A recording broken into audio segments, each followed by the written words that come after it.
मेरे स्वामी को 1 साल की सजा मिली है। उनका अपराध सिर्फ इतना था कि 3 रोज पहले जेठ की तेज गर्मी में उन्होंने कई राष्ट्र सेवकों की पानी व शरबत के साथ खातिरदारी की थी। मैं उस दौरान कोर्ट में खड़ी थी। ऐसा लग रहा था मानो कमरे से बाहर खड़े शहर की सभी राजनीतिक चेतना किसी बंदी पशु की तरह जोर जोर से चीख रही हो। मेरे स्वामी बेड़ियों से बंधे हुए लाए गए। इस दौरान हर तरफ सन्नाटा पसर गया, लेकिन मेरे मन में कोहराम मचा हुआ था। क्रोध का आवेश मन ही मन फूटकर बाहर आना चाह रहा था। मुझे इतना गुमान कभी नहीं महसूस हुआ था। सामने कुर्सी पर बैठा अंग्रेज जज व उसके बगल में खड़े लाल रंग की पगड़ी बांधे पुलिस अफसर सभी मुझे नीच दिख रहे थे। बस यही मन कर रहा था कि तुरंत दौड़कर अपने स्वामी के पैरों में गिर जाऊं और वही प्राण त्याग दूं। कभी शांत, कभी चंचल तो कभी आत्मसम्मान से भरी मूर्ति सी दिख रही थी मैं। मेरे मुख पर किसी तरह का अफसोस या ग्लानि नहीं झलक रही थी। किसी की सेवा को अपराध करार देना व उसके 1 साल की जेल की सजा सुनाना गजब की न्याय व्यवस्था है। ऐसे में तो मैं 100 बार ये गुनाह करने को तैयार हूँ। मेरे स्वामी जाने लगे और जाते वक्त मेरी ओर देखकर मुस्कुराए और फिर आगे बढ़ गए। कोर्ट से बाहर आकर मैंने 5 रुपये की मिठाई खरीदी और कुछ राष्ट्रीय सेवकों को आमंत्रित कर मिठाई खिलाया। उसी दिन शाम होते ही मैं पहली बार कांग्रेस के जलसे में शामिल होने से खुद को रोक न सकी। यही नहीं, मैंने मंच पर जाकर भाषण भी दिया। अंदर द्वेष इतना भरा था कि सत्याग्रह का प्रण भी ले लिया। उस समय मेरे अंदर इतनी शक्ति कहाँ से आ गई मुझे खुद भी पता नहीं चला, लेकिन हाँ, सब कुछ न्यौछावर हो जाने के बाद अब किस बात का डर था। भगवान का कठिन से कठिन प्रहार भी अब मेरा क्या ही बिगाड़ सकता था। अगले दिन मैंने पिताजी व ससुरजी के लिए 2 पत्र लिखे। ससुरजी को पेंशन मिलती थी और पिताजी जंगल के महकमे में अच्छे पोस्ट पर आसीन थे, परंतु अफसोस कि सारा दिन बीत जाने के बावजूद कोई जवाब नहीं आया। उसके अगले दिन भी किसी का खत नहीं आया, लेकिन तीसरे रोज दोनों लोगों का जवाब आया। ससुरजी ने पत्र में लिखा था कि मुझे लगा था कि वृद्धावस्था में तुम दोनों मेरा सहारा बनोगे, लेकिन अब कोई फायदा नहीं। तुम दोनों ने मेरी आस पर पानी फेर दिया। मुझे सरकार से पेंशन मिलती है, लेकिन तुम्हें अपने यहाँ रखकर मैं इस पेंशन को नहीं खोना चाहता। पिताजी के पत्र में भी कुछ ऐसा ही कठोर जवाब सुनने को मिला। पिताजी को इसी वर्ष ग्रेड मिलने वाला था, परंतु अगर वो मुझे अपने पास बुलाते तो उन्हें ग्रेड से हाथ धोना पड़ता। ऐसे में वो मेरी मौखिक रूप से मदद करने के लिए तैयार थे। मेरा मन दुखी हुआ और मैंने इन दोनों खत को जला दिया व उसके बाद उन्हें और कोई खत नहीं लिखा। इसे ही कहते हैं स्वार्थ, जिसका प्रभाव इतना प्रबल होता है कि वक्त पर अपनी संतान भी नहीं नजर आती। ससुर व पिता दोनों ने मुंह फेर लिया, लेकिन अभी मेरी आयु ही क्या है, अभी तो मुझे दुनिया देखनी है।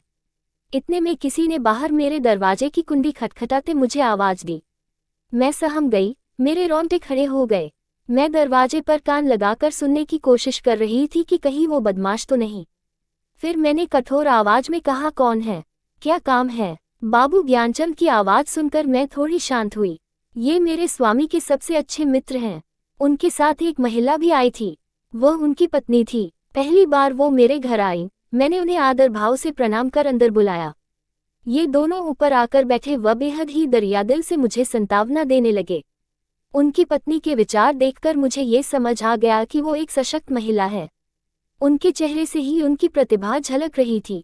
दोहरी कदकाठी के साथ चेहरे पर रोब व जेवरों से लदी किसी महारानी से कम नहीं लग रही थी। खास बात तो ये थी कि बाहर से वो जितनी ही कठोर दिख रही थी, अंदर से उतनी ही करुणा से भरी हुई थी। उनसे बातचीत शुरू हुई। ज्ञान जी की पत्नी, क्या घर पर किसी को खत लिखा? मैंने कहा, हाँ। ज्ञान जी की पत्नी, कोई घर से लेने आ रहा?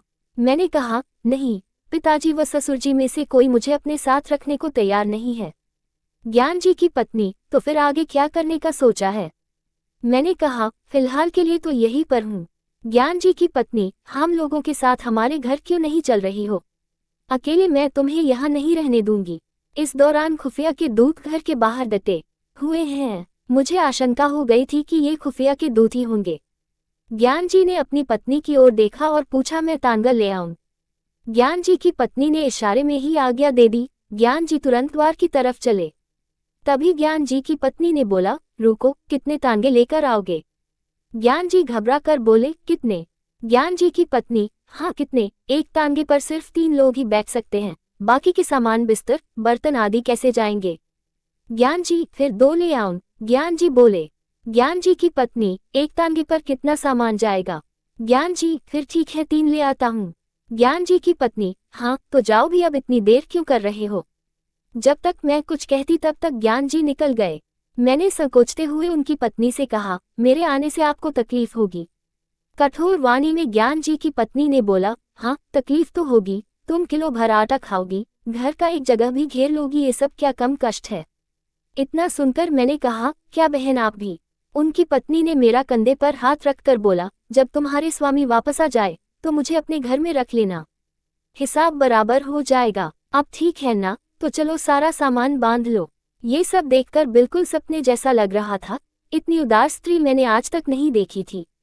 मुझे उनमें बड़ी बहन दिख रही थी। ऐसा लग रहा था जैसे क्रोध व चिंता जैसी चीजों पर उन्होंने काबू पा लिया है। हर वक्त उनके मुख से मधुर वाणी निकलती थी, जैसे मानो सरस्वती का वास हो। उनकी कोई संतान नहीं थी, लेकिन फिर भी वो दुखी नहीं थी। घर का काम वो स्वयं करती और बाहर के काम के लिए एक लड़का रख रखा था। आश्चर्य तो इस बात का था कि दिन भर मेहनत करने के बाद भी वो कभी आराम न करती। यही नहीं, उनका आहार भी बेहद कम था। इतना ही नहीं, दिन भर वो मुझे कुछ न कुछ खिलाने के लिए परेशान रहती। एक काम नहीं करने देती, बस यहाँ यही बुरा लगता था। मगर इनके घर कैसे एक सप्ताह गुजर गया पता तक नहीं चला। तभी मुझे एक दिन वो दूत यहाँ दिखाई दिए। उन्हें यहाँ देख मैं घबरा गई। मैंने सोचा ये मेरे पीछे यहाँ तक आ गए। तभी उन्होंने कहा कि कुत्ते हैं, भौंकने के अलावा कुछ नहीं कर सकते। मैं मन ही मन चिंतित थी। मैंने बोला, कुत्ते हैं, काट भी तो सकते हैं। ज्ञान जी की पत्नी ने कहा, तो क्या इनके डर से भागना नहीं चाहिए। मैं बार बार उनके बारे में सोचती, छज्जे से जाकर देखती तो वो बाहर नजर आते थे।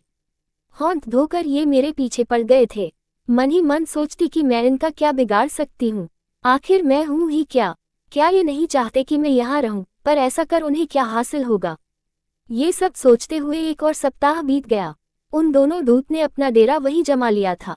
ऐसे में मैं और ज्यादा बेचैन थी, किसी से कुछ कह भी नहीं सकती थी।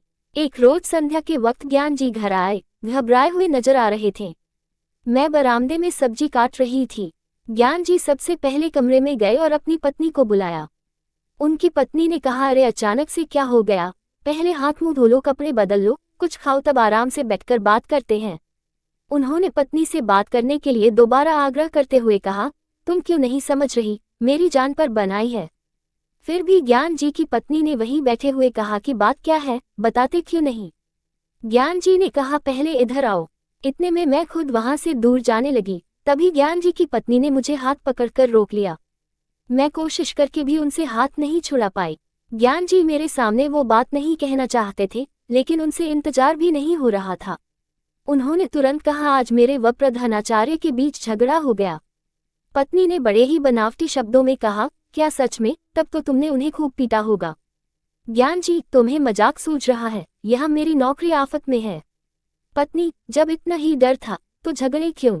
ज्ञान जी, मैं नहीं झगड़ा, उसने मुझे बुलाकर खूब सुनाया। पत्नी, बिना मतलब के। ज्ञान जी, अब क्या बताऊं। पत्नी, मैंने कई बार बोला है ये मेरी बहन है, तुम इसके सामने सब कुछ बोल सकते हो। ज्ञान जी, अच्छा, पर जब बात इनके बारे में हो तो। पत्नी ने कहा, मैं समझ गई, खुफियों से तुम्हारी अनबन हुई होगी और पुलिस ने तुम्हारे स्कूल में शिकायत कर दी होगी।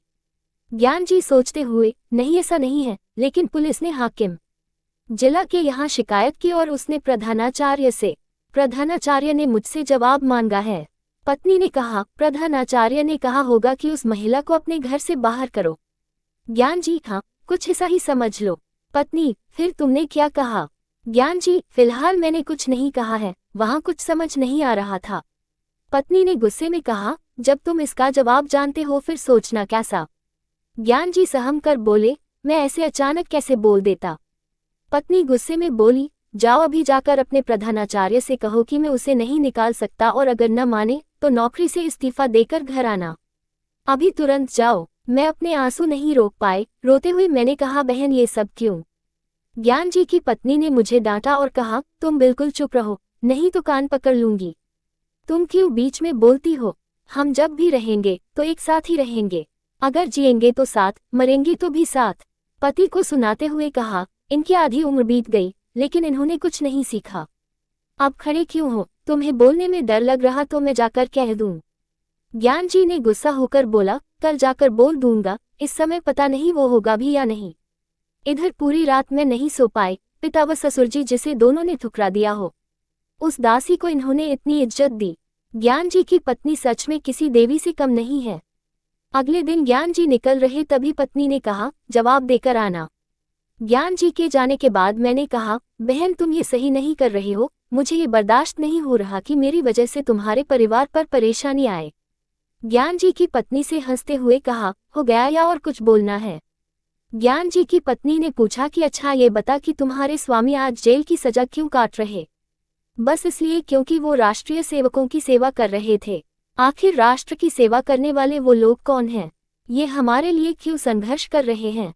इनका भी तो परिवार होगा, कारोबार होगा, पर ये सब त्याग कर वो हमारे लिए लड़ रहे हैं।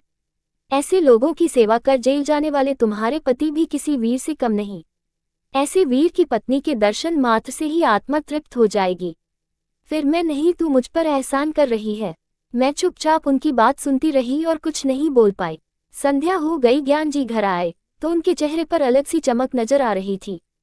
पत्नी ने पूछा, हार कर आए या जीत कर? ज्ञान जी ने स्वाभिमान के साथ कहा, जीत कर। जब मैंने नौकरी से इस्तीफा दिया तो उसका दिमाग चकरा गया। तभी उसने हाकिम जिला के पास जाकर बात की। वापस आकर उसने बोला, आप राजनीतिक जलसों में क्यों नहीं शरीक होते? मैंने बोला, ना भाई मैं कभी न जाऊं। उसने पूछा, क्या आप कांग्रेस के सदस्य हैं? मैंने बोला, नहीं, और न ही किसी सदस्य से मेरा कोई संबंध है। उसने पूछा, क्या कांग्रेस के फंड में आप दान करते हैं? मैंने बोला, ना भाई, फूटी कौड़ी भी नहीं। उसने कहा, तो ठीक है, मैंने आपका इस्तीफा अस्वीकार कर दिया। पत्नी ने ये सुनते ही ज्ञान जी को गले से लगा लिया। कहानी से सीख, स्वाभिमान व त्याग की भावना से किया हर काम किसी के दिल में आपके लिए आत्मसम्मान को बढ़ा सकता है। साथ ही बुरा वक्त अपनों व परायों की सही पहचान भी करा देता है।